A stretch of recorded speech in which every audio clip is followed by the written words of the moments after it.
Donc bonjour à tous, bienvenue dans cette nouvelle vidéo.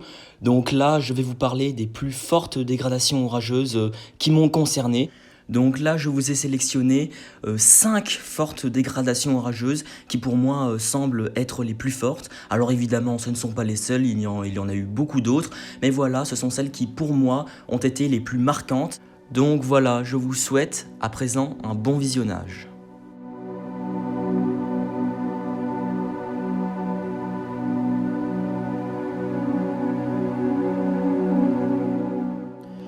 Donc nous allons commencer par parler de la dégradation orageuse du 27 juin 2017.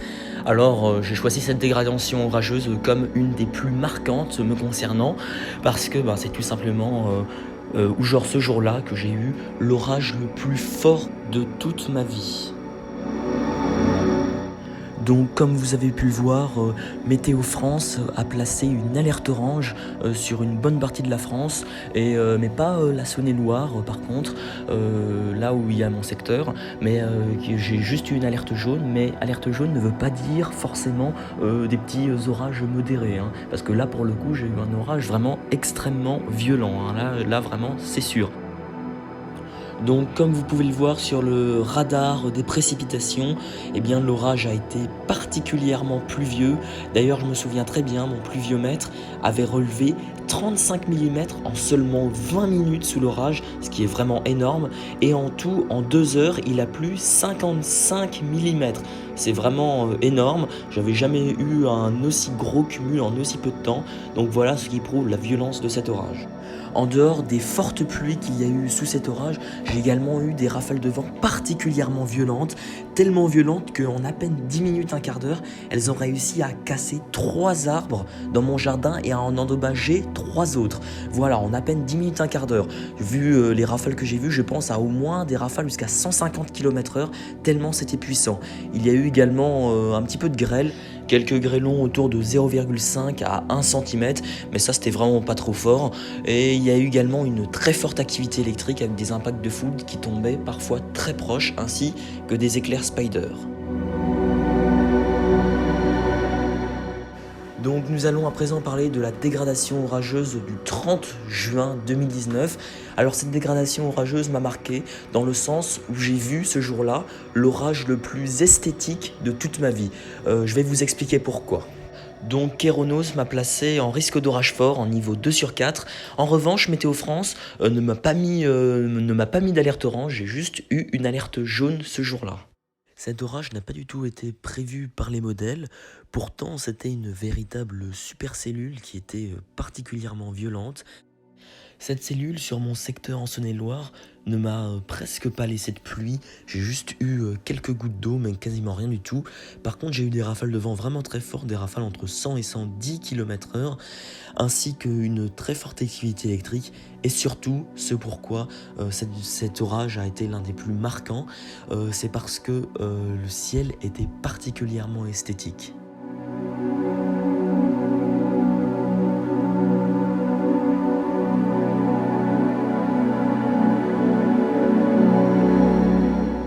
Comme vous pouvez le voir, le mélange entre de magnifiques mamatus, un magnifique coucher de soleil, des éclairs parfois très esthétiques et également de magnifiques arcs-en-ciel, eh bien ça donne un ciel particulièrement sublime comme vous pouvez le voir sur ces photos. D'ailleurs, cet orage a même causé quelques dégâts localement, notamment quelques inondations localisées dans certaines villes, ainsi que des dégâts liés au vent, puisque les rafales ont quand même soufflé très fort, localement autour de 110 km/h. D'ailleurs, de mon côté, comme je l'ai dit, ça soufflait à 110 km/h pendant environ 10 minutes, un quart d'heure. Et là, dans mon secteur, il y a d'ailleurs eu quelques dégâts sur la végétation, mais heureusement, rien de plus. Comme vous avez pu le voir, cet orage qui ensuite s'est affaibli à l'est de la Saône-et-Loire a provoqué ce que l'on appelle un heat burst. Donc voilà, c'est un phénomène très rare en France et il s'est produit dans la nuit du 30 juin au 1er juillet, ce soir-là, dans l'est de la Saône-et-Loire.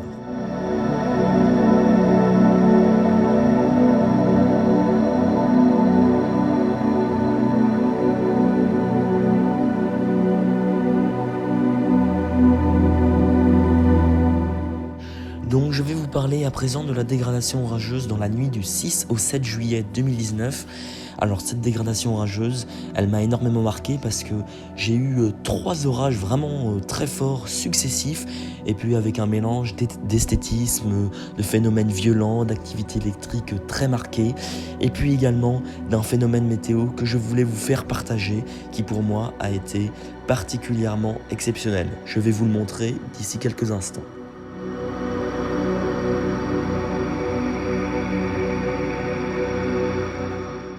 Alors les 6 et 7 juillet, j'ai une succession de 4 orages.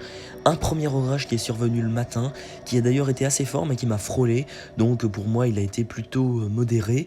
Ensuite après en soirée j'ai eu 3 autres orages.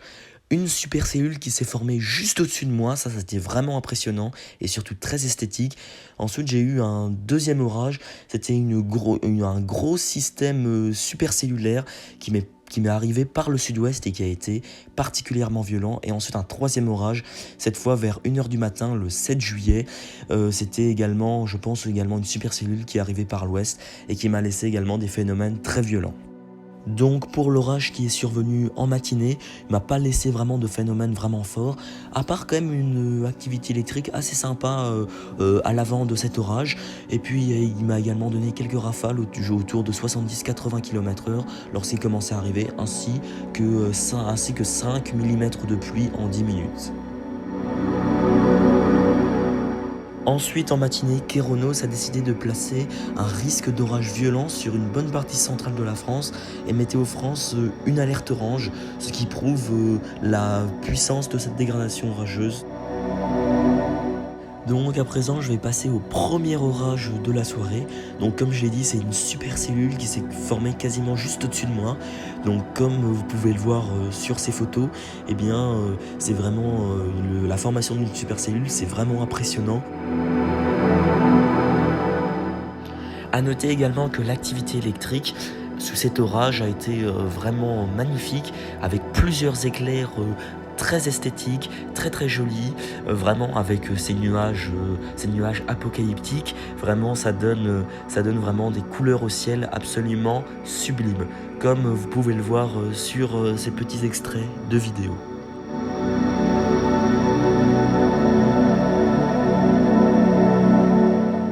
On voyait également des éclairs qui zébraient le ciel au sommet de l'enclume du cumulonimbus, et ça c'était particulièrement sublime à voir, comme vous pouvez le voir sur ces vidéos. Donc ensuite nous allons parler du deuxième orage de cette soirée, un orage supercellulaire vraiment très fort, avec une activité électrique à l'avant de cet orage, vraiment une activité électrique très très intense, avec également des nuages vraiment magnifiques également.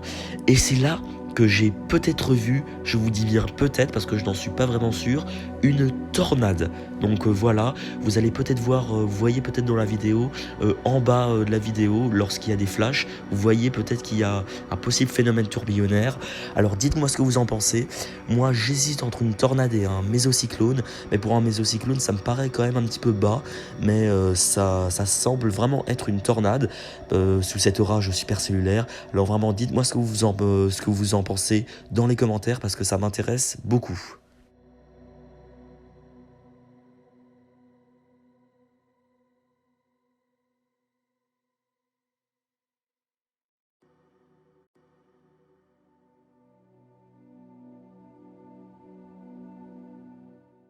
Donc à présent, cet deuxième orage supercellulaire commence à se rapprocher très rapidement, avec également de très nombreux flashs, de très nombreux éclairs.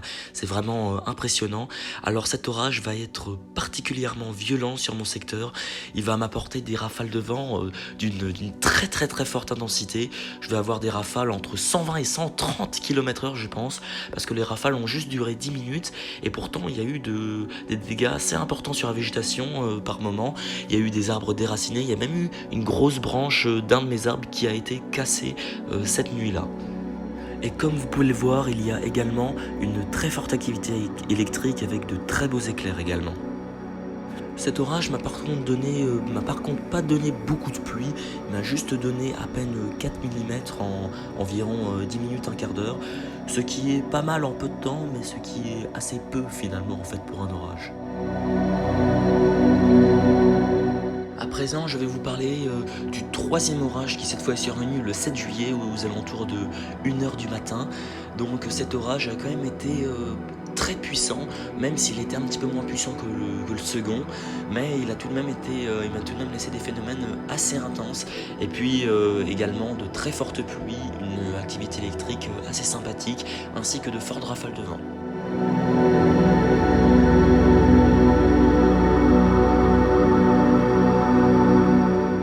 Donc à présent, pour ce quatrième orage, on va cette fois changer de région. Ça ne va plus être la région de Saône-et-Loire, mais cette fois la région parisienne, où j'ai eu un orage très fort le 29 mai 2018. Alors j'ai sélectionné cette dégradation orageuse comme l'une des plus marquantes me concernant, parce que en fait c'est l'orage le plus fort tout simplement que j'ai eu sur Paris. Vous allez voir pourquoi. Donc comme vous pouvez le voir sur le radar des impacts de foudre et également sur le radar des précipitations, eh bien l'on voit plusieurs petites cellules orageuses qui vont fusionner en un seul et même amas multicellulaire qui va d'ailleurs être très actif et qui va foncer droit sur Paris. Cet orage m'a d'ailleurs donné à l'avant des rafales de vent qui ont avoisiné 80 km/h pendant environ 20 minutes. Vraiment, c'était de grosses rafales, et surtout, il y a eu vraiment des pluies que je qualifierais vraiment de torrentielles, tellement il y a eu d'eau qui est tombée en une seule soirée. Je sais plus combien de millimètres exactement il a plu, mais il y en a plu énormément en très peu de temps. D'ailleurs, des stations de métro dans Paris, de nombreuses stations de métro dans Paris ont été sérieusement inondées. Et cet orage a également donné un petit peu de grêle, des grêlons autour de 1 à 1,5 cm de diamètre.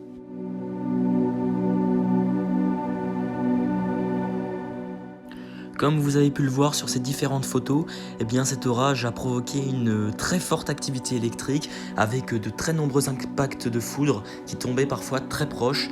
Vous allez d'ailleurs voir deux petits extraits de vidéo où il y a eu deux impacts de foudre qui sont tombés particulièrement proches.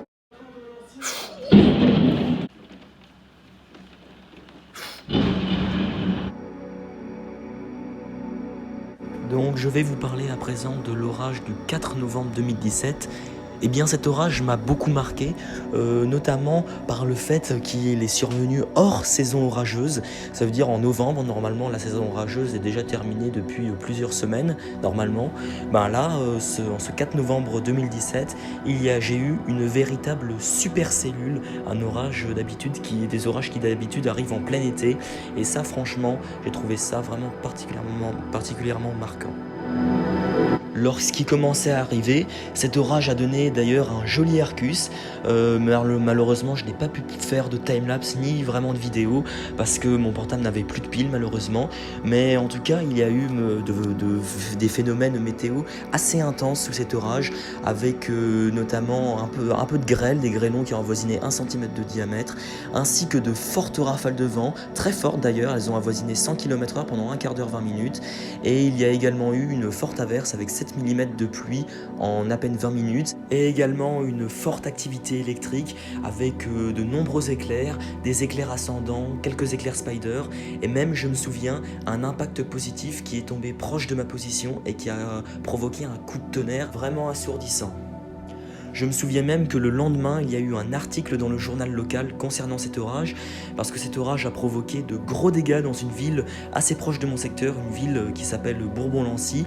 Et puis dans cette ville, eh bien, il y a eu des pluies vraiment torrentielles qui ont d'ailleurs complètement inondé un supermarché, qui a d'ailleurs été fermé pendant plusieurs jours.